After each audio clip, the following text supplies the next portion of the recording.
Kofi Kingston is no longer WWE Champion.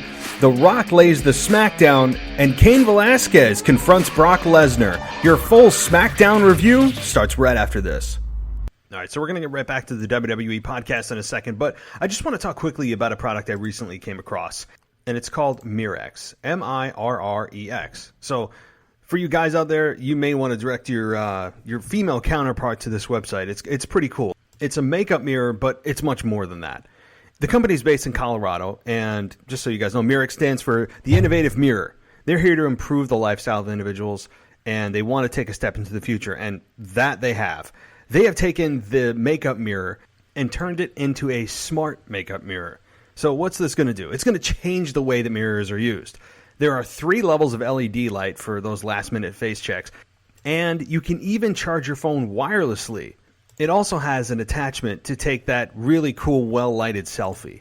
So you guys really got to check this out. This is really, I've never seen anything like this. It's mirrex.store, M-I-R-R-E-X.store. That's M-I-R-R-E-X.store. This is definitely one of the coolest things that I've seen, and it would make a great gift. So check out mirrex.store today. Welcome to the WWE Podcast. Your place for the most passionate wrestling analysis on the web. Just turn Roman heel. What is WWE waiting for? When other wrestling podcasts put you to sleep, you can count on the WWE Podcast to keep you engaged and asking for more. I've been watching wrestling for over 20 years, and that was one of the best matches I've ever seen. This is unlike any other wrestling analysis. So without any further delay, let's get the show started right now. Welcome to the WWE Podcast. Thank you guys so much for joining me on this Saturday, October 5th, 2019. Yeah, it's a Saturday. I was going to keep my current schedule, but with Fox on Fridays now, it just makes sense to move things to Saturday rather than wait a day and have a delayed reaction on Sunday. So Saturday is going to be my new Thursday, right? So now you will hear me on Saturday with my reactions to Smackdown from Friday. And boy, what a big show. Today I had Anthony DiMarco, one of our co-hosts from the show, run through the card with me, run through the Hell in a Cell predictions, and of course, all the thoughts on The Rock returning, giving a rock bottom to Corbin, Cain Velasquez coming in, the big surprise there, Kofi Kingston losing in 9 seconds to Brock Lesnar, all that kind of stuff, and we really laid it on thick with some of our opinions, and some very interesting opinions too, as we talk about Hell in a Cell, which is tomorrow. Or today, if you're listening on a Sunday. But so we really went up and down the card, and I always enjoyed talking with him, and always a blast. So, guys, check out the website, www.podcast.com, or if you want no ads, you just like, oh my God, I can't take the ads. Well, here's an easy way to do it. Real easy fix. You go to patreon.com/WWE podcast, and there you can get all these shows completely ad-free for your listening experience. And you also get exclusive video content and a lot of other cool stuff, a shout out on the show and so forth. So I'd really recommend you check it out on Patreon. Or you can just listen to me as you always do for free and head on over to Apple or Google or Spotify or Spreaker or iHeartRadio, and this show will be there and waiting for you to download. So definitely check that out. And if you have a moment, give me a rating and review. Always helps me out. I know I say that every time, but it really does. So, all right. Well, guys, at the end of a hard week, it's great to sit down, take some time off, and watch some football. There really isn't anything better, right? Sunday comes along where you got to go to work Monday, but football's always there for you, right? They're that like best friend that comes with you on Sunday. They're always there. There's just nothing like the NFL, and there's no better way to make the games even more exciting than to bet on them. So how do you do that? You go to mybookie.ag. Easy, right? mybookie.ag. No one gives you more ways to win than they do. All you have to do is head to mybookie.ag. Just do the smart thing. If you're going to bet on football this season, just bet with MyBookie. If you're the kind of guy that likes to bet a little and win a lot, just try a parlay. If all of your picks come through, you'll multiply your winnings, and no matter how you bet, the NFL season is the best time of the year to bet, hands down. Join now, and MyBookie will double your first deposit. Just use promo code WWE to activate the offer. That's promo code WWE to activate that offer of doubling your deposit. Go visit mybookie.ag today. You play, you win, and you get paid. Okay, welcome to the WWE Podcast. And right now I've got Anthony DiMarco with me.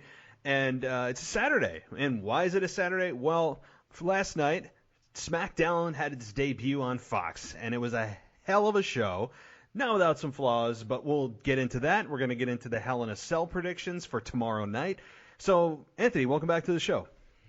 Great to be back. How's everyone doing tonight?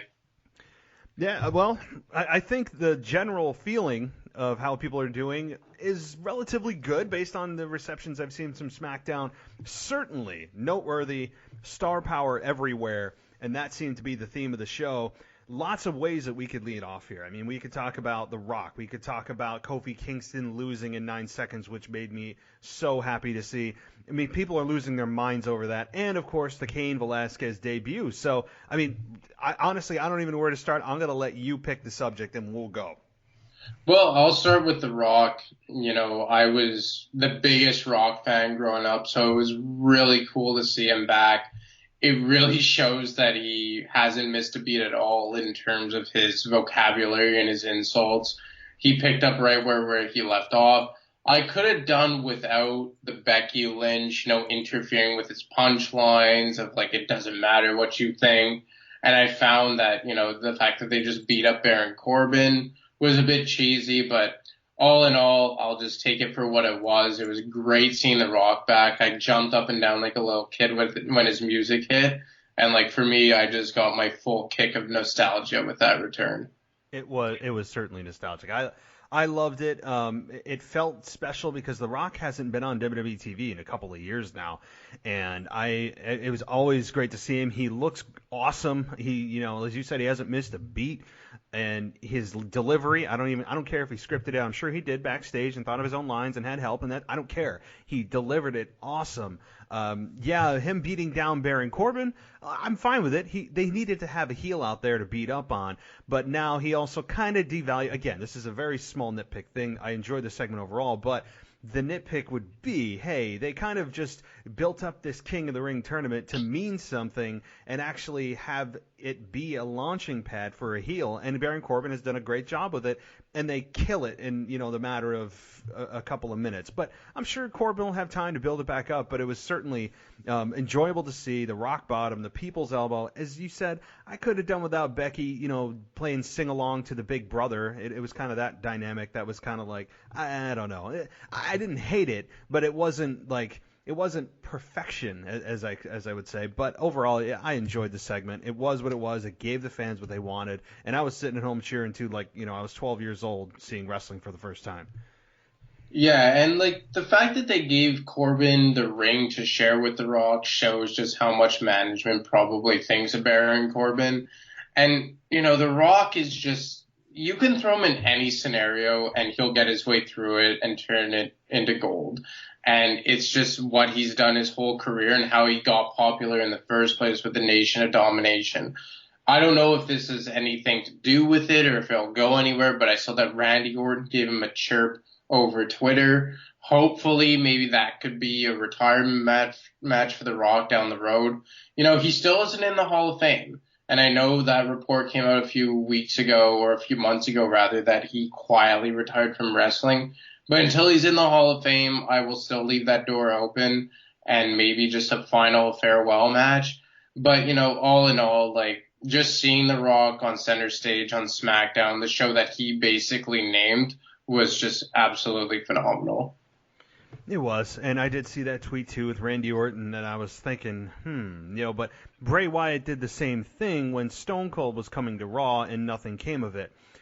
So I was kind of, one eye on it, one eye going, I don't know. I would love to see it, and there is history there. I mean, I remember when The Rock and Mick Foley faced Evolution, The Rock and Mick Foley faced, it was Evolution with Randy Orton and Triple H or Batista and Ric Flair, and they ended up actually losing that match at WrestleMania that year. I think it was WrestleMania 20. So, it was. There is some history there. I would like to see a one-on-one program with these two.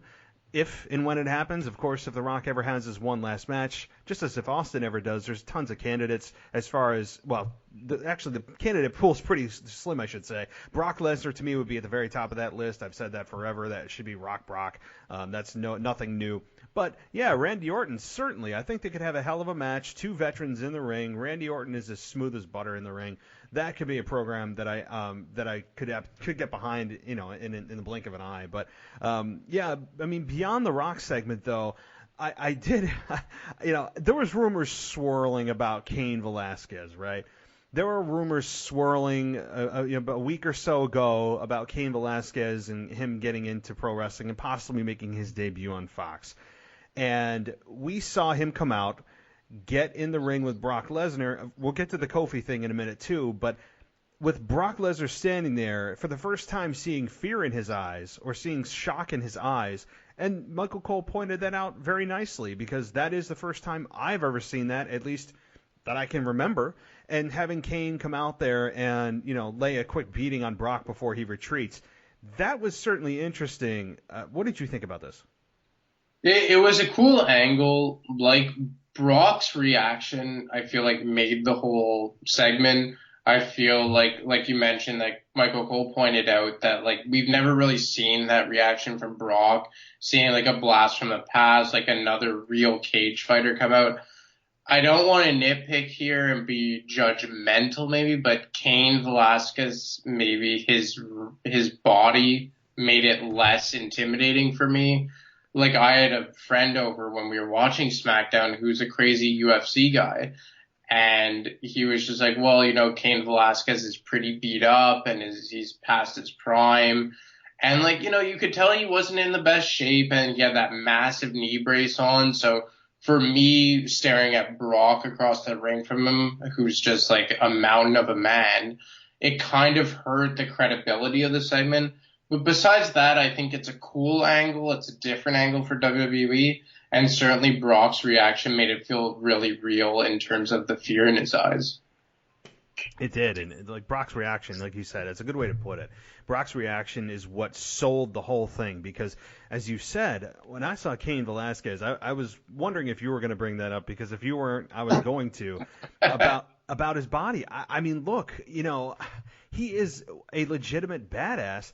But boy, if you didn't know who he was, you would look at him and go, what just happened to Brock from this guy? I mean, if you didn't know about Cain Velasquez, looking just on the surface of what he looks like, it just wasn't a good visual for Brock to get beat up by a guy that kind of looks very pedestrian when he takes his shirt off. Like, I'm sorry, he just doesn't look intimidating other than his, he's got a very good gaze. He's got his eyes are very mean looking. That's just, I think, naturally the way he was created, and that's a great thing to have. But in terms of muscle, tone and body fat, not a great ratio there. And that would be the only thing that I too have a little bit of a setback for me in terms of going, really, Brock? This guy beat you?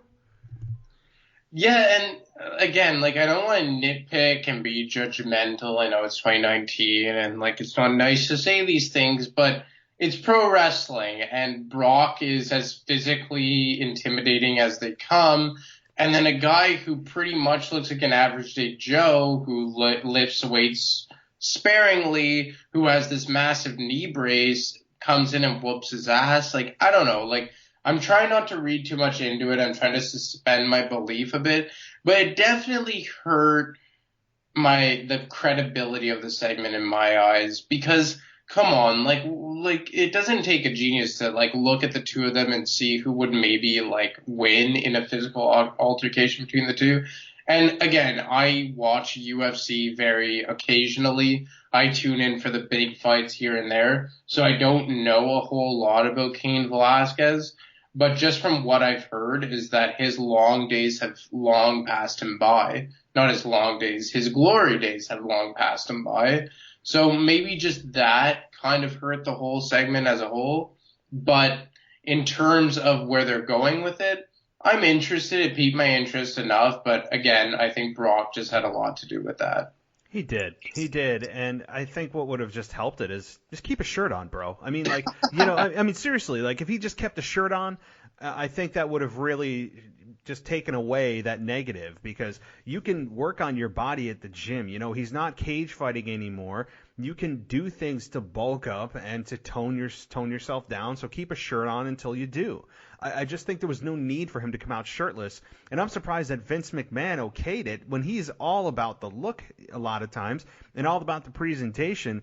For that to happen, I was kind of like, really, Vince, you let this go? I mean, he couldn't have just thrown a shirt on him and said, hey, when it's time to go and you get yourself in shape in a few months, assuming they have a match, and clearly they are somewhere down the line, then you can, take your shirt off and we can go from there. But yeah, so again, I think we're on the same page there, that it just wasn't a good visual. At the same time, let me ask you, when do you think that these two are going to lock up for an official match? Well, I've read rumors online that it's going to be at Crown Jewel later this month. I'm not sure if it's going to be for the title or anything of that capacity, but that's what seems to be the rumor as of now. I guess it's an okay first opponent for Brock. I'm not really sure how they're going to go about it, if they're going to have a special stipulation, given that they both come from UFC cage fighting. But my interest, to be honest, is at a minimal, because anyone who's, been somewhat in touch with UFC has, been there, done that with these two. But yeah, I would expect it to be at Crown Jewel, given the timing of his debut and the rumors that I've seen online. Crown Jewel. Every time I hear Crown Jewel, I just think of last year. It's got such a dark cloud hanging over it from all of the controversy last year and everything else that goes with it. But yeah, if it is Crown Jewel, honestly, I'll be a little bit disappointed in that, because I don't think, I haven't been following Cain Velasquez very closely with his pro wrestling training, but Brock Lesnar is naturally gifted inside the ring, and he's safe. He's a beast. He has a presence in the ring. He has good timing.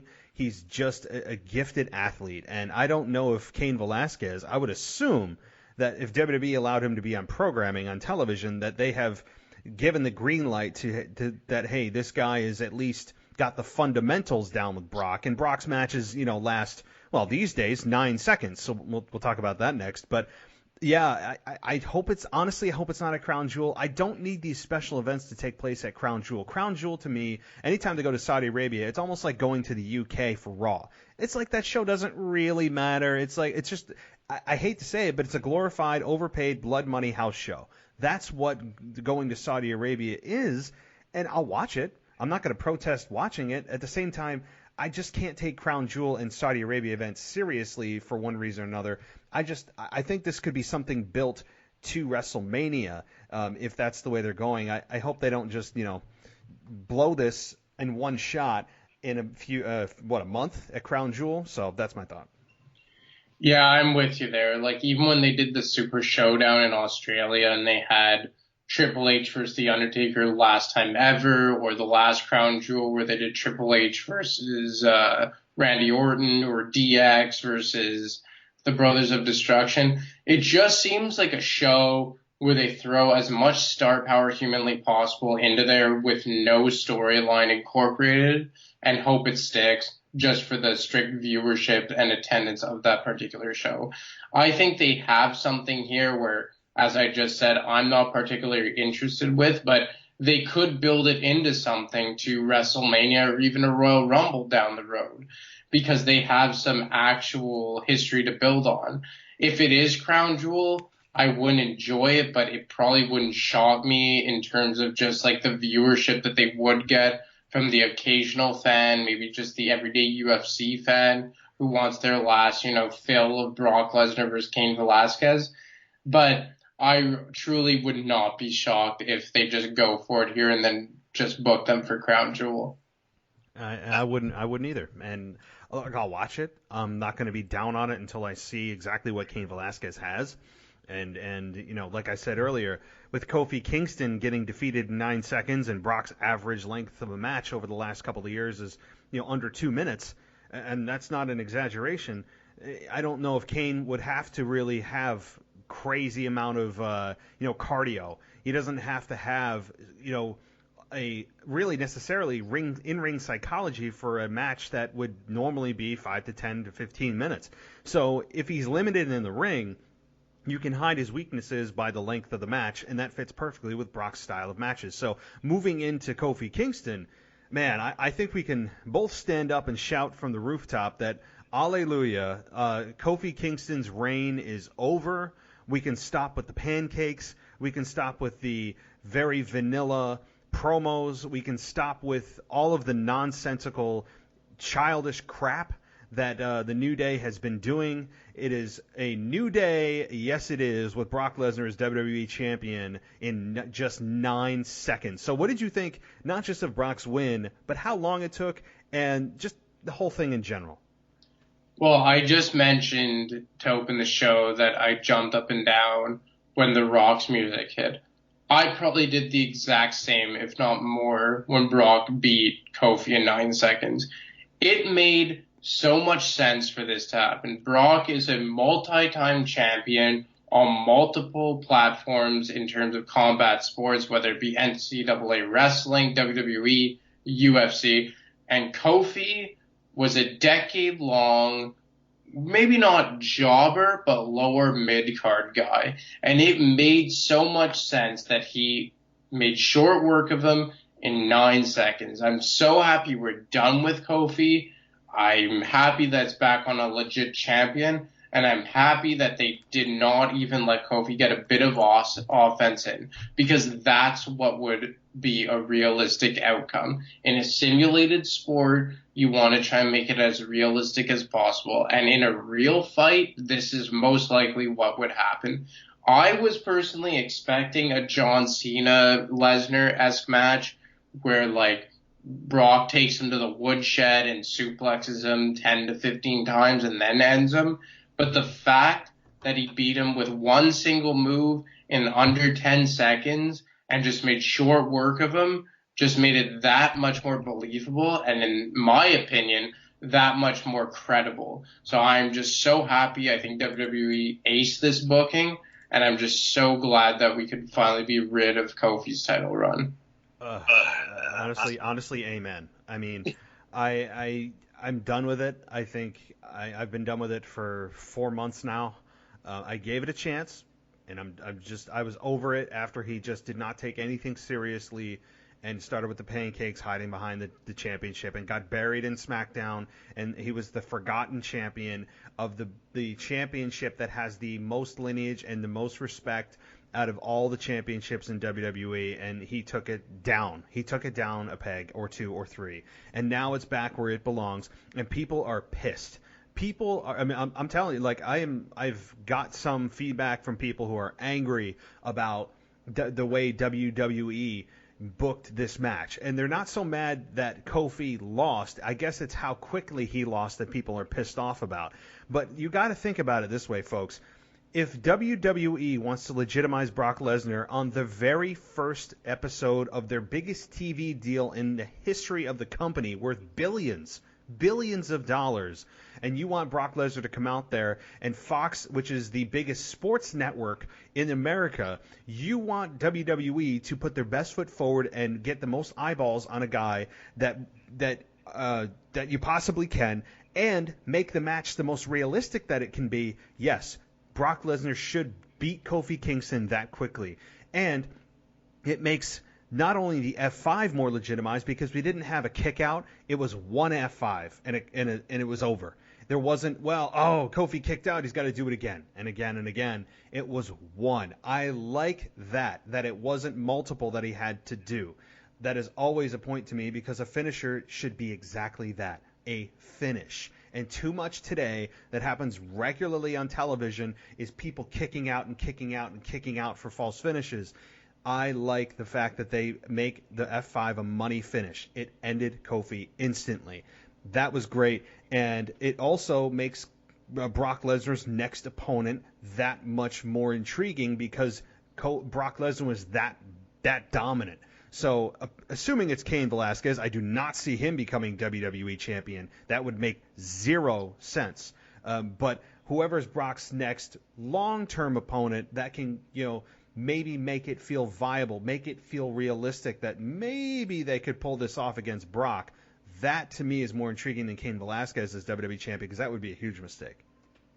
Yeah, I don't understand people who are actually upset about the way Kofi lost. I just don't think they understand wrestling psychology. What I liked about this so much is that it reestablished the hierarchy in wrestling. And it's like that way in all of sports. We've talked about this before. Like, it would make no sense for the New England Patriots to suddenly be losing to, I don't know, the Tampa Bay Buccaneers or what have you. And this was just something that really brought wrestling back down to a realistic level. There wasn't a back and forth that we're so accustomed to seeing nowadays in wrestling matches. It was just a legitimate, realistic match where the much better wrestler ended the worst one in short and quick fashion. I don't see the problem with that. I saw people saying, well, we saw Seth Rollins get like 2 victories over Brock, and even when he lost, he kicked out. Well, why does Seth Rollins have to be on equal footing with Kofi?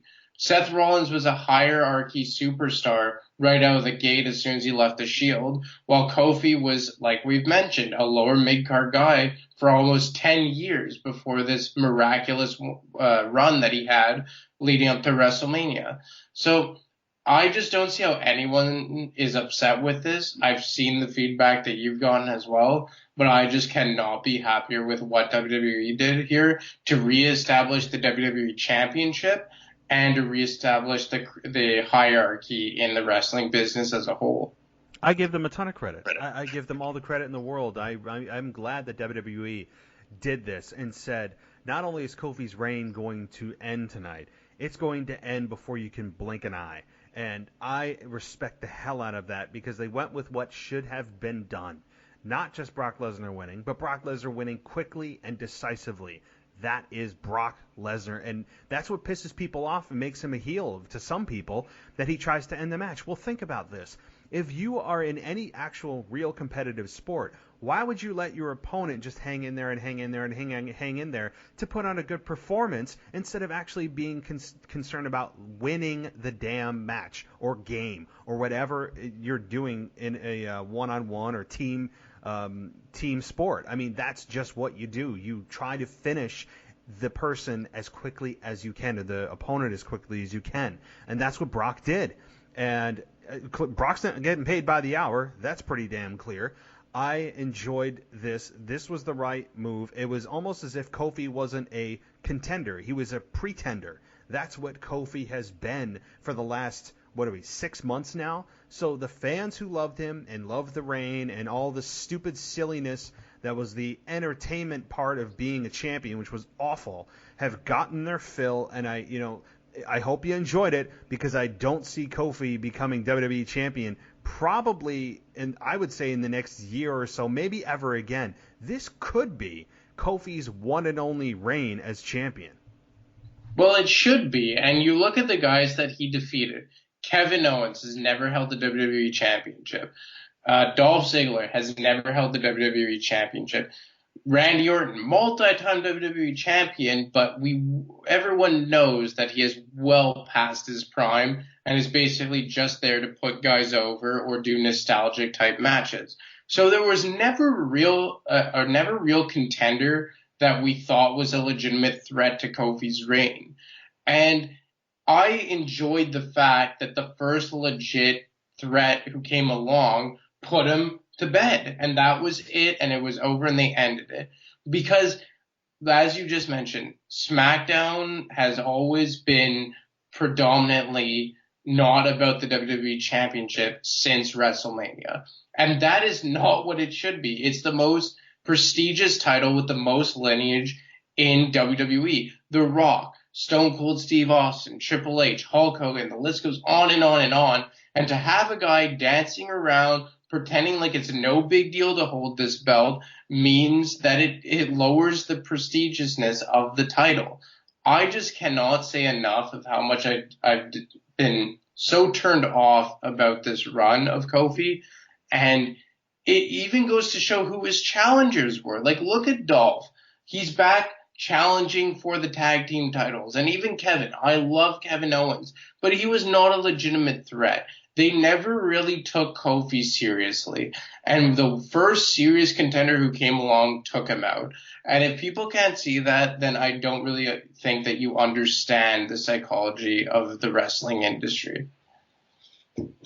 Yeah, I don't think so either. I think people are just are knee-jerk reacting here and saying, oh, I've actually had people say it's disrespectful. I'm sitting here going, do you have any idea how wrestling works? Like, you have no idea. Some people are trying to make it a racial issue. Some people, it's like, look, WWE did what is best for business. I know that's a slogan they use sometimes. I know that's what the authority used to say, but it is true. That's what they do. Kofi as champion wasn't exactly killing it in the ratings. Brock Lesnar as champion will kill it in the ratings. And from everything I'm hearing, Brock Lesnar will also be getting additional dates for Smackdown appearances, as they should. That Brock Lesnar is a guy that I don't want to see necessarily every week, and I'm fine with that. I just don't want him showing up once every 3-4 months. That's a little bit too much. So something in between, maybe a couple times a month. I'm fine with that. It makes it feel special. It brings prestige back to the championship, and you can have opponents who are there on a weekly basis trash-talking Brock or building heat or whatever it may be. Clearly, it's got to be a baby face if Brock Lesnar is established as a heel, and that's the role that he's playing right now. So, once he gets through this thing with Cain Velasquez, assuming it's at Crown Jewel and he moves on to his real next opponent, I'll be interested to see what that is. A couple other things I want to talk about for SmackDown. I almost said SmackDown Live out of muscle memory, but is Kevin Owens, Shane McMahon, and The Fiend coming up to show and doing what he does every single time that Seth is there, and that's stick his fingers down his throat as Seth does not know the rules of a horror movie and look behind you every single week. So Seth gets put down by The Fiend, and Kevin Owens finally just vanquishes Shane McMahon, hopefully into oblivion. What are your thoughts on both of these things? Well, Kevin Owens and Shane, I actually enjoyed the match. I thought it was short and sweet. We rarely see that from Shane McMahon matches. It seems like they drag on a lot. And I'm a big Shane McMahon fan. So I'm hoping that he's not gone forever. I'm hoping maybe on a personal level he just wanted to take a leave of absence. But I'm happy that this storyline is finally put to bed. I'm happy that the match was just well executed and not too drawn out. So A+ there for Shane versus KO. As for Seth and The Fiend, I love The Fiend. I think they've done a very good job with this, but his attacks on Seth are slowly getting a bit repetitive and redundant, like you just mentioned. Like, do you really need it drawn out for you? Like, you know what's going to happen. Like, how are you constantly getting one up by this guy? But I'm trying to kind of suspend my disbelief here a little bit. But aside from that, I think that they've done a pretty good job here, but it is getting a bit repetitive, and I hope they kind of rectify that post Hell in a Cell. Yeah, they're starting to teeter on, as you just said, kind of like, okay, well, we've seen this before. Can we do something a little different? And it's the same setup every time, too. It's Seth sitting there like he sees the boogeyman, and he can't actually, have any kind of defense against this move. I mean, there's nothing that Seth can do with all of his moves and diverse offense. He can't do anything to The Fiend. Look, we all love The Fiend. I still love The Fiend, but they are starting to flirt with repetitiveness and predictability, and Seth looking like an idiot for really falling for this week after week after week.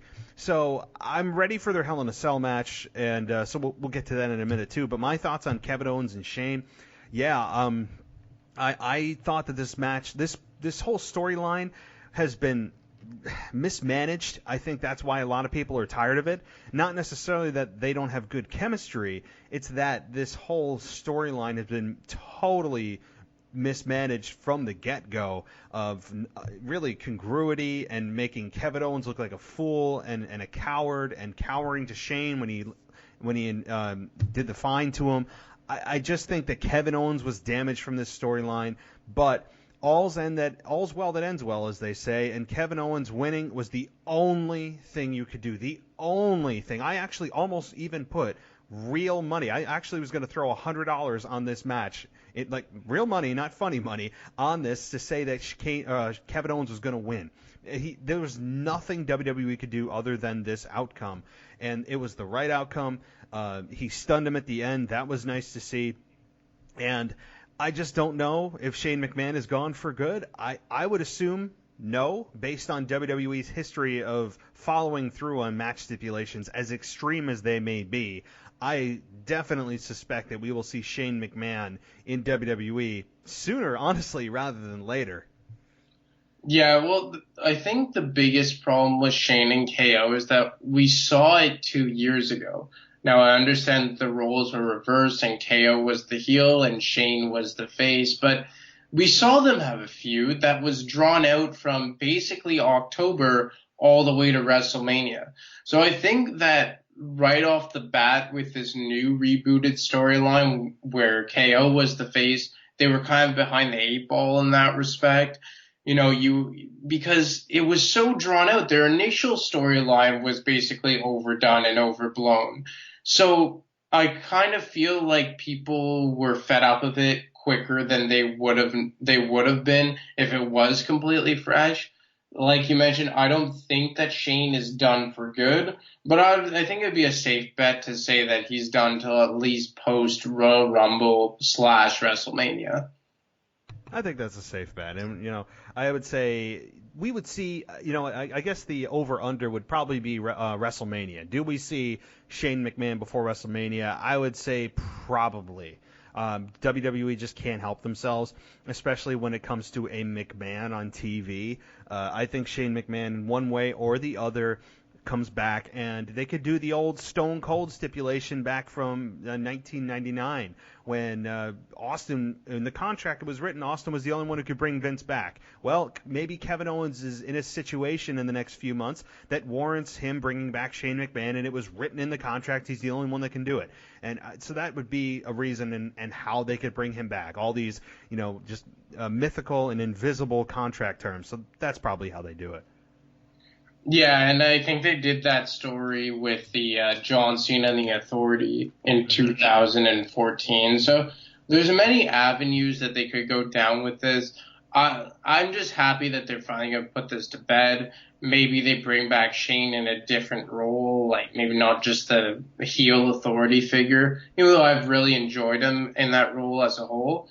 But I think more so than anything else, I'm just happy to see KO go on to bigger and better things. He's a former Universal Champion, U.S. Champion, Intercontinental Champion. It's about time he gets back in that scene, even if it's just, say challenging Shinsuke Nakamura for the Intercontinental Championship. Just something different and something more of substance. I'd like to see him back in some title picture, even if it is a lower card belt. But I think he just has to move on from this particular program. Oh yeah, he has some repair to do on his character after this whole storyline. Like I said, Kevin Owens was badly damaged from it, and I think it's time to repair. I don't think it's unrepairable or irreversible. They did right at Smackdown last night, and they just need to continue to build it and have him in a program with a real wrestler. So, but speaking of Hell in a Cell and talking about The Fiend, let's just start right here. I want to start with the Universal Championship of Seth Rollins and The Fiend, Bray Wyatt, inside the cell. So I'm going to toss it to you on your predictions for this. Man, this one's hard. Because on one hand, I can't see them having Seth drop the belt, but on the other hand, I can't see them halting The Fiend's momentum here. So I'm probably going to go with The Fiend winning, to be honest. I'm probably wrong here, and probably I'm thinking with my heart more than my head. But I'm actually going to say that The Fiend's going to win here, and I think he's going to take the belt, and Seth is going to begin the long chase back towards WrestleMania. I just think that you can't have an outcome where the Fiend looks subservient in any way, even if that is an outside altercation from, let's say, a Braun Strowman or what have you. But I've thought about this for a couple of days now leading up to our show here, and I just really think that they're going to pull the trigger and put the belt on The Fiend. I will say, for the longest time that I did not think there was a chance that Bray Wyatt was going to be champion at the end of this match, because I was thinking it's too soon. They need to have a few programs before he gets the belt.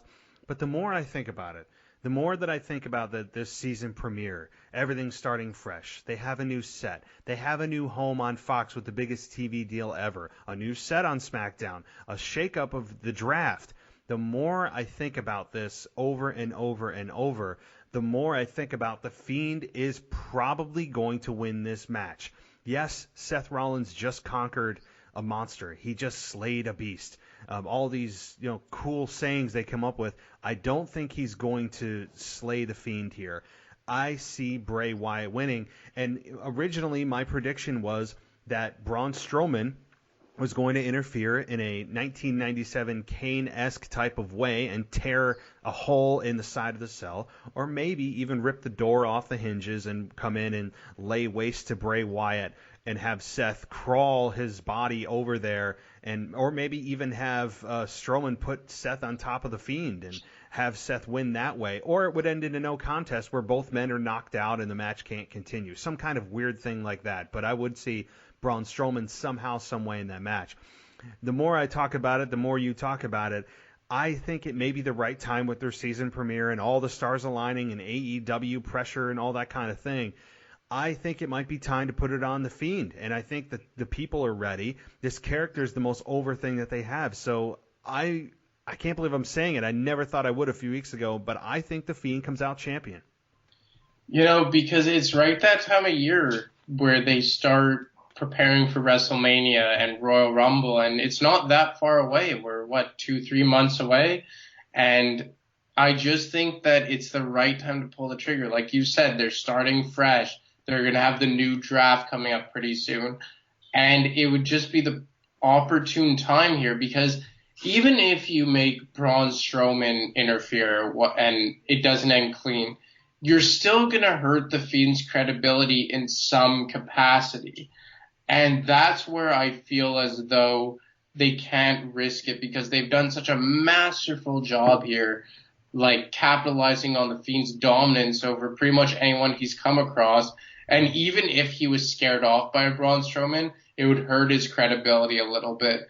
So I think just taking everything into consideration, the Fiend will come away with the victory here, and Seth will start his long road back to recovery like they do always at this time of year leading up to WrestleMania. Yeah, and I'll be honest, Seth feels a little like Kofi of when he's champion. It's just not that interesting with him as champion. And Seth's an amazing performer. I believe he should be in the top card. It's not like Kofi's dynamic where he's a mid-card guy, and that's just what he is, and there's nothing wrong with that. Seth does feel like he's a top guy, and I respect the hell out of him, and he's an amazing performer, but he's not that interesting as champion. He's just not. I just look at him as he's holding the belt. I'm like, well, cool, but I don't feel a lot when I see him with the Universal Championship. Seeing the Fiend with that belt, I think is just marketing waiting to happen for WWE. I think the fans would cheer the hell out of it, even though he's positioned as a heel. He probably will be transitioned into a babyface and probably go right into a program with Braun Strowman. Even if Strowman interferes and he gives, say, Braun gives Bray the power slam, and maybe the lights go out and Bray's gone, and then the lights come back up and Bray's back on his feet, something like that. Something weird's going to happen where Braun will put him down. People will probably boo, and then his superpowers will take over, and Bray will, I don't know, Hulk up or supercharge himself or whatever he does with his powers, and ultimately defeat Seth Rollins. So I see something like that, but just Seth doesn't feel interesting to me as champion. Yeah, I'm with you with Seth, where he does 100% deserve to be there, and you cannot take that away from him, but he just feels a very John Cena-esque right now, where he can overcome anyone at any time, and if there's a deserving opponent, he wants to give them the chance, and I'm just very disconnected from his character, where it's like, come on, man. Like I talked about the last time I was on the show leading up to Clash of Champions, where he voluntarily offered his title opportunity up to Braun Strowman. I was just like, really? I don't care how good of a guy you are. You're not volunteering yourself to fight a 385-pound dude. But maybe for that, I've been disconnected with Seth, and not because I don't think he's a great wrestler. I think he's as good as they come. But I'm with you there. I feel like Seth is getting a bit stale. And to be honest, I think that even though the crowd is super behind Seth, they wouldn't be that opposed to having the Fiend taking the belt off of them. I think the fans are ready. I think that's ultimately what matters is people like Seth, but people love the Fiend. I have not heard anyone boo the Fiend. I'm serious. I really have not heard any negative reaction for the Fiend. I don't care what babyface he's attacked, how he's done it, how vile he's supposed to be, this evil character. People love this because he's too damn cool. He's too cool to be heel. I don't care what they try to position him as. That's just a fact. So, all right, well, we could talk about this match forever, and I'm fascinated by the outcome of this. But moving down the line here to the Becky Lynch and Sasha Banks Raw Women's Championship, the second match that is actually taking place in Hell in a Cell. Who do you have going over here and why? I'm going to go with Sasha. I know I went with her for Clash of Champions and it didn't work out, but kind of for the same reason as why I think that Seth is going to drop it. I think that Becky is stale as champion, and I think it's just that time to position as a heel as champion to lead into Royal Rumble and WrestleMania season. And not for anything, but I think that Sasha Banks is the best possible candidate to take that into this time as a heel champion, because I don't think that the women's division is especially deep right now. I think it's basically Becky, Sasha, Charlotte, and Bayley.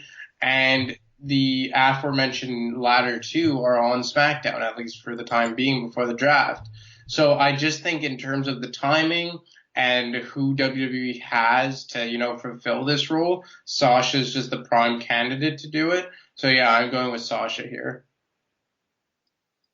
Yeah, Sasha is an interesting choice. Sasha, I have been back and forth on this one because the further away we get from WrestleMania, the more that, and just odds are, that the champion's going to drop their belt. And I said it last pay-per-views, you said that Sasha is the right person. And I think she was actually hotter at Clash of Champions than she is now. So for her to drop it to Sasha now, I think, I'm fine with it. I actually want to see a heel Sasha as champion. But she doesn't seem like she has the momentum she did when she first came back. The problem was they took the mic away from her, and they just had her come out there and be Bayley's buddy, who is Bayley. I don't even want to mention that name or I will go on a massive rant. I think that Sasha should be the one to win. Sasha should be the one to come out as champion here and come out here decisively as champion. Not a fluke win, but be that badass women's champion and have her feel like she's being reinvented or reinvigorated by the 4 months off that she had or whatever. She came back white hot and they kind of cooled her off, but this could be a way to get her back on track. Now, with all that said, I said that Sasha should be the one to win. I want Sasha to win here. It's the right move. I'm over Becky as champion. I think she's still great, but I think I'm ready for someone else to take the torch. All that being said, I still think Becky's going to come out here as champion. She will be, I think, the remaining person who comes from WrestleMania with the championship, and she will be the longest one to hold that belt out of the three. And I just think that it's going to be Becky going over here. Maybe even after she wins, maybe there's a beatdown, or I don't know. I've heard rumors of NXT call-ups. Shayna Baszler's one of them, coming out at the end and beating down Becky. So, now we know who her next opponent is, that kind of thing.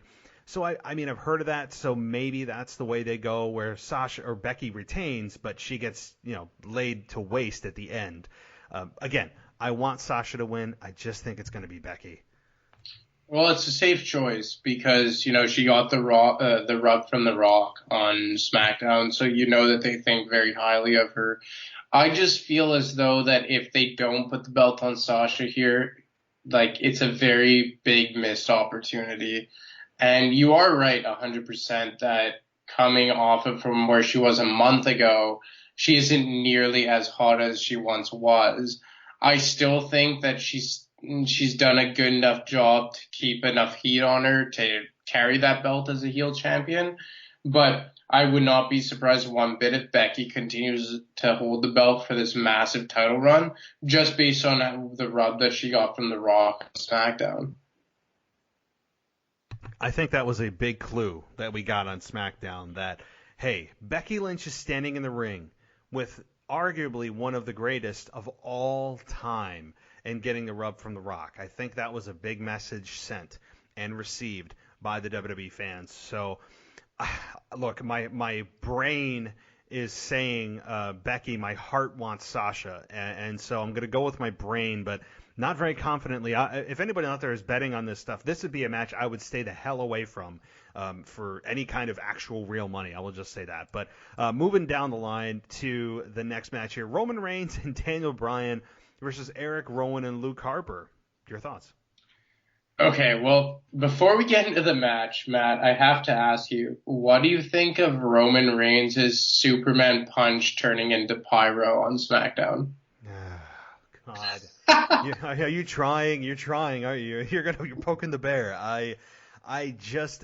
First of all, let me just say it. The Superman punch is one of the most silly, ridiculous, awful-looking moves, and it looks very cool on a T-shirt of the silhouette of him about to deliver a Superman punch. It is such a cartoon video game move that he has as a signature move. I can't stand it. Not only I think the name of it is half of the reason I don't like it, because it's just stupid to call name yourself after Superman. I don't ever remember Superman even delivering that the way Roman Reigns does. That's the first thing. Number two, the Superman punch is one of the most obvious and forthcoming moves that you can see coming. If I see somebody jumping in the air, I either sidestep or duck. I don't just stand there. There is so much hang time with that move. I can't handle that move. And thirdly, it is a move that he delivers as often as you deliver a clothesline in a match. I can't. This whole moveset of Roman Reigns. Look, I like Roman Reigns as a character more than I have. Would I go to a show and cheer him like I'm 15-year-old girl just mesmerized by his hair and his blue eyes? No, I would not. I would still boo the hell out of him. But I respect him, and I think he's a good in-ring performer. But this Superman punch is something that it gets me so riled up because it's done so often. It looks terrible. It makes his opponents look stupid for standing there. And the name of it is something else. On top of the pyro, yeah, I need to take a breath. Yeah, so I'm with you there verbatim on everything you said. So the match itself, I think that it's going to be a turn by Daniel Bryan. I think he's going to turn on Roman Reigns, and we're going to get the payoff to this long, drawn-out storyline, which I've actually been intrigued by, I'm not going to lie, with the wrinkle of Harper returning and Rowan actually pretty much impressing me with his mic skills. But I think it's going to be Daniel Bryan as the mastermind turning on Roman Reigns, and they're going to start a lengthy program. And they're probably going to do a Wyatt family-esque stable with Daniel Bryan at the head with Harper and Rowan behind him.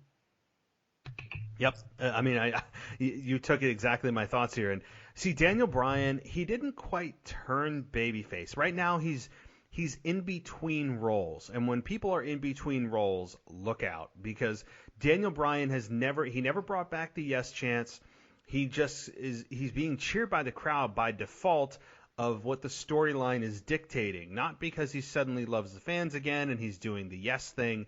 He's very much in between, which is danger for me, which tells me, yes, he is turning on Roman Reigns. This whole thing has been a very complex, very driven storyline to get Roman Reigns vulnerable and have these three beat the holy hell out of Roman Reigns. So I think that this match, I mean, honestly, it doesn't even matter who wins, because it's not about who wins this match. It's about when Daniel Bryan makes his turn, whether it's after Roman Reigns wins or maybe it's before Roman Reigns wins when he's about to deliver the spear and Daniel Bryan comes out of nowhere with the knee.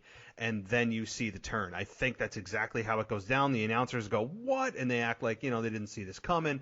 It's going to be people, losing their minds, and it should be. I think that this could be an extremely good program with Daniel Bryan and Roman Reigns, and I would love, love, love to hear Daniel Bryan's explanation for this whole thing, that he has been the mastermind from day one months ago when the crates fell on him at backstage at Smackdown. So I honestly, I don't even care who wins. To me, that's not about, and I know that's not, it's kind of a cop-out. If you're going to force me to pick who wins, I would say Rowan and Harper win, and Daniel Bryan turns on Roman before he gets the 3 count. So there's my prediction. But this is all about the turn of Daniel Bryan. Yeah, I'm with you 100%. Like you, I would say that Rowan and Harper probably win if we were going to put a concrete prediction on here.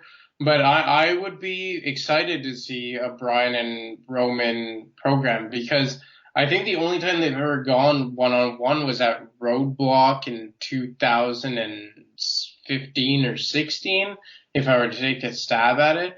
And I think it would be a fresh new storyline, especially for Roman Reigns, who has been pretty bland for the most part, but lately has been not too bad in terms of his pure character. I would like to see a stable with Bryan leading Harper and Rowan. We've mentioned before that heels are always much more effective when they are part of stables. But yeah, I think that either way, that the payoff for this match is going to be really good for WWE moving forward. No doubt. I'm looking forward to this Roman Reigns Daniel Bryan match, as the people have just kind of taken Daniel Bryan at face value, that he had nothing to do with it. He doesn't lie.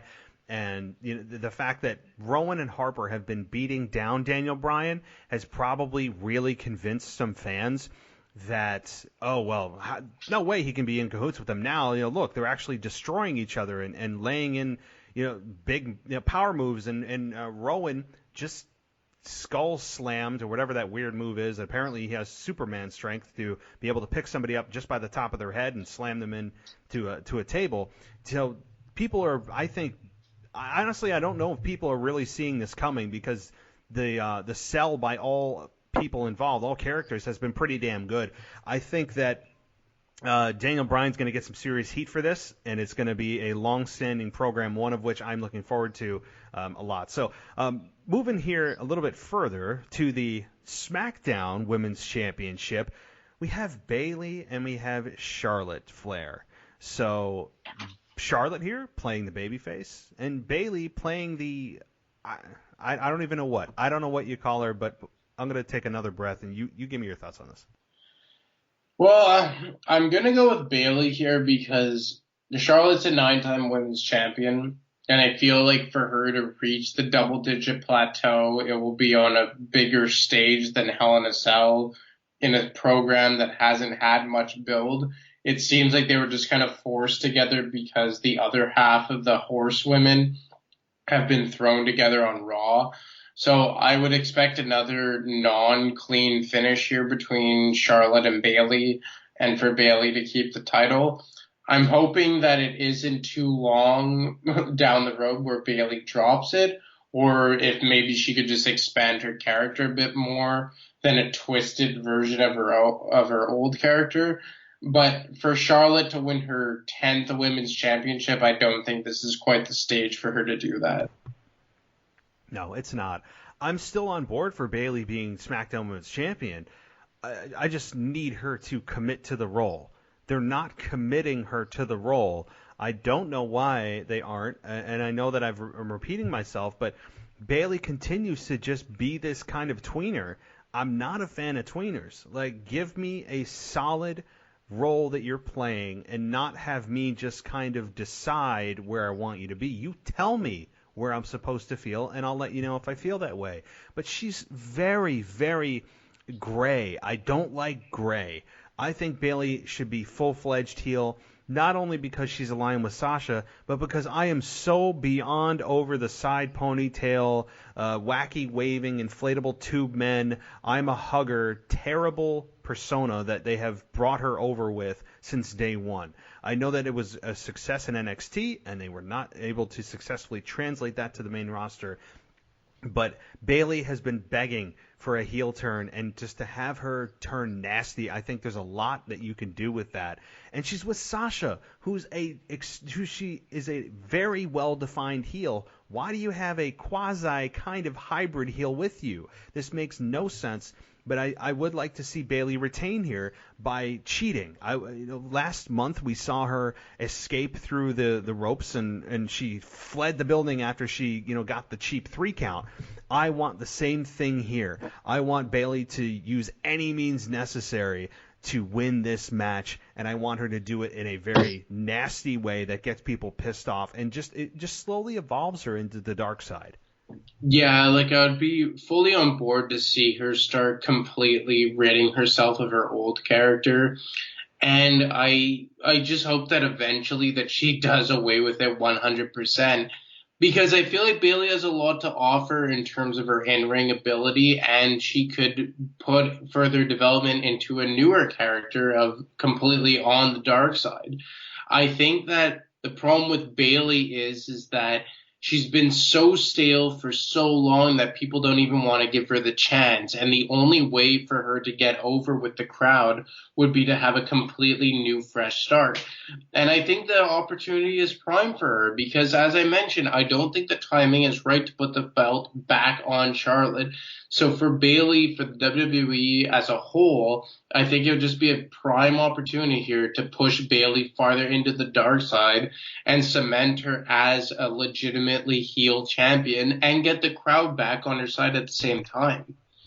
Yeah, there's no better time right now. And then maybe have her come out and cut a promo next Friday on Smackdown saying, what is wrong with you people? If you had something like this, wouldn't you do anything to keep it? And just have her slowly evolve into the fans are the enemy. I'm fine with that if I start to see some evolution and evidence of progress. But I'm not seeing any evidence of progress over the last couple of weeks. It's just kind of business as usual. I'm with Sasha, so that I guess makes me heel. But nothing about me is different. Not my entrance music, not my entrance itself, not my attire. Nothing is different. So they just need to do some work. Move her somewhere, and that somewhere should be straight into darkness because I would love to see a heel Bayley. So moving further down here with SmackDown and their side of this pay-per-view, the Revival versus the New Day. Yeah, this is a thing. I'll give my quick thoughts. I think that right now the Revival should retain. I do not need to see the New Day as champion. Nobody needs to see the New Day as tag team champions. They don't need the belts at this point. They are a team that is all about having fun, and they're over without the belts, and people still love them. I don't know why, but people still are in love with the New Day, all their inside jokes and off-script sayings and their wacky pancakes, all the cartoonish stuff that wouldn't entertain my 1.5-year-old son. I just think that the Revival are the ones that need the belts. The thing is, if the Revival keep the belts, I want them to keep the belts for a reason, in order to progress them as characters and give them a mic, give them a voice. I think that's what's hurting this team, is that they don't have time to express to the fans and who and what they are. Their mic time is so few and far between. It's ultimately making them feel very bland in a team that is extremely good inside the ring and fundamentally sound. It just doesn't feel like they're doing a whole lot with them, so they feel bland, I'll admit it. But right now, the Revival should be the ones to keep it. Yeah, I'm right there with you. The New Day right now, where to be honest, I like the New Day, but only Xavier and Big E. Maybe that's a product of Kofi's lackluster title run. But as of right now, I don't see a place for the New Day in the tag team title picture on SmackDown.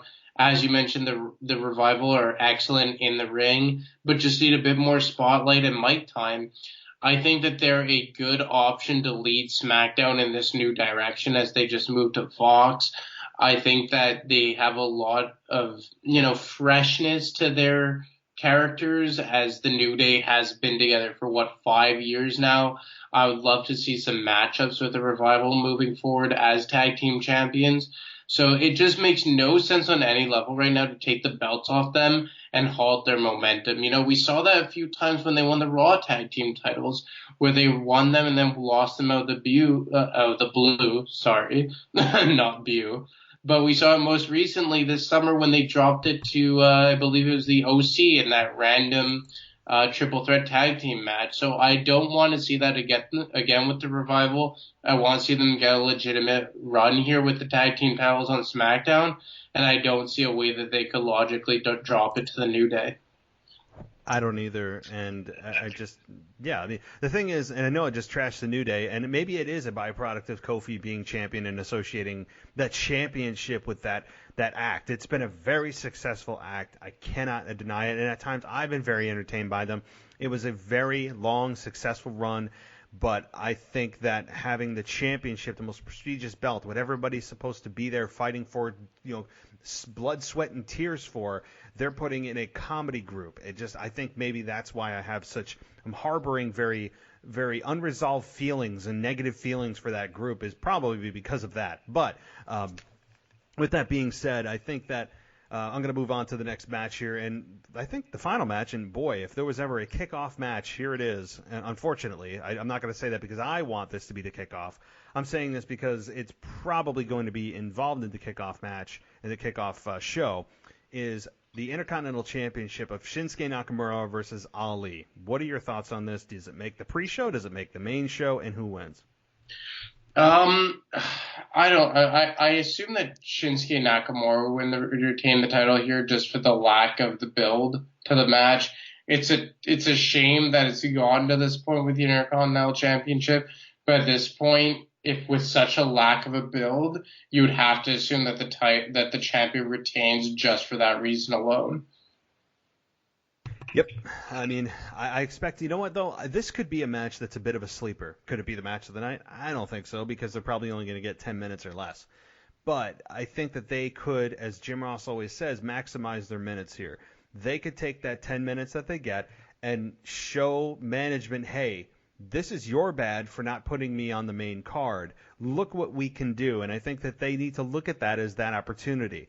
They need to both get together and make this as good as they possibly can and not, hang their heads and go, oh, it's the pre-show, so it doesn't really matter. The bar's not set that high. I think that both guys should be motivated and probably will be motivated, especially Ali, who is throwing his body and caution to the wind every week. And, some of the bumps he's taken and outside, my God, I'm surprised he's not re-injured in some of the things he's done the last couple of weeks. And I respect that, but, I mean, sometimes, boy, it just looks very cringeworthy in a way that makes me concerned about his health. But I think these two could put on a hell of a match. They just have to be motivated, and they have to be given the amount of time to do it. Ultimately, so my prediction would be that Shinsuke retains. I think that's kind of a slam dunk. I'm enjoying Sami Zayn as his spokesperson, going completely over the top in his entrances. I love that. I love that Sami Zayn is a part of this. It's starting to evolve into something that I'm enjoying and looking forward to every week, as long as Sammy gets mic time. That, to me, is key here. I don't need just Sammy following him around, aimlessly as a disciple. I need Sami Zayn on the mic, being arrogant, obnoxious, and annoying. That's what Sami Zayn does best. I love it when he's on the mic. So I expect Sammy to be interfering here in Shinsuke's favor, causing a distraction, pulling a leg, something along that of those lines, and boom, Kinshasa, and off we go to Shinsuke retaining the Intercontinental Championship. Yeah, I'm with you there, and I said it on our show when they first aligned, where if Sammy cannot be a legit contender to a title, I'd rather have him as just a disciple to Nakamura or a mouthpiece as an annoying heel than nothing at all. I think he's excelled in this role. I think that Nakamura's character has been portrayed better with Sami Zayn at his side. It's no secret that there was a bit of a language barrier with Nakamura when he was solo. So Sami Zayn is completely added to his character. And, I like Ali. I think that he's fantastic in the ring. His character's not too bad, but it's just not the time. It's not the place to take the belt off of Nakamura, especially when he's just starting to get some traction with Sami Zayn at his side. No, it's just not time. That's just it. I mean, it would make zero sense for Ali to become champion right now. It would not do any favors for him. It would make the whole thing with Nakamura and Sami Zayn look like it was all for naught. It is just This to me, again, I'm not advocating for people to put money on matches. I don't know why I'm going down that road this time, because I've actually thought about it and I'm like, I can make some serious money here. But this would be a match, if you're thinking about it, I'd probably put a small amount on this, that Shinsuke is the one who's going to retain, just because it makes zero sense for Ali other than the shock factor. It would not be the right thing to do. So, well, I think we've covered the full card. It doesn't look like there's a hell of a lot of matches on this, which tells me that the matches they do have are probably going to be relatively lengthy. Yeah, well, I would assume that that's what they're going to go with it, because there have been a lot of pay-per-views as of late where they've just kind of filled it in as if everyone needs a participation medal. And I've always preferred pay-per-views when they just invest more time and storyline into the marquee matchups. I think a lot of this has to do with the fact that SmackDown's premiere on Fox just passed us. Obviously, there's the WWE Championship match, which would otherwise probably would have happened on Hell in a Cell, the ladder match between KO and Shane McMahon. But I don't think this is necessarily a bad thing for WWE. As I just mentioned, a lot of times they just stuff the match with matches that kind of just fill up the card with hot air. And that's exactly what it is, and that's what most pay-per-views feel like, and it certainly feels WrestleMania is probably the biggest charity pay-per-view of them all, when it should be the complete opposite of them all, when it's just the elite of the elite, the best of the best get put on the card, and not everybody gets a trophy for just participating. I can't stand that. It's nothing more than just to lengthen the show so WWE can, and I've gone through this, WWE can just say to their stockholders and shareholders, look at all how much and how long people are watching every event, and it just artificially inflates the number of hours people are watching the network. There is a money factor here, and there's an agenda when they do that, and it's to make their network numbers go up, and that's simply what it is. And I think there's certainly a negative return to having more here, and they think sometimes more is less, and that's certainly not the case. But hey, I'm all for longer matches if there's fewer of them. That makes me able to invest in a match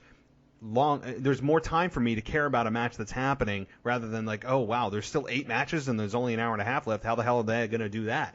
I don't like to think like that. So, well, I think we've covered it all. Is there anything any final thoughts on Hell in a Cell? Things that we didn't cover, maybe who could show up, or on Smackdown on Friday? No, I think that Hell in a Cell is going to be pretty much what we see here. There's not going to be anything swervy, if you would, that may come about. So, yeah, I think we pretty much covered it top to bottom. Awesome. Well, I think the next time we talk, I got to get the Crown Jewel pay-per-view date, but it seems like we are on the pay-per-view schedule here of WWE, but if it's not every 3 weeks and it's an off week, then maybe we won't have a pay-per-view to predict. But, yeah, so the next one that we will be discussing will be Crown Jewel, and I'm sure that one will have a very interesting card, as it always does with these fantasy matchups that the Prince likes to put together with all the money he has. Oh, yeah. Well, we know that he always throws as much money as possible at WWE to try and bring back these big names to present these marquee matchups.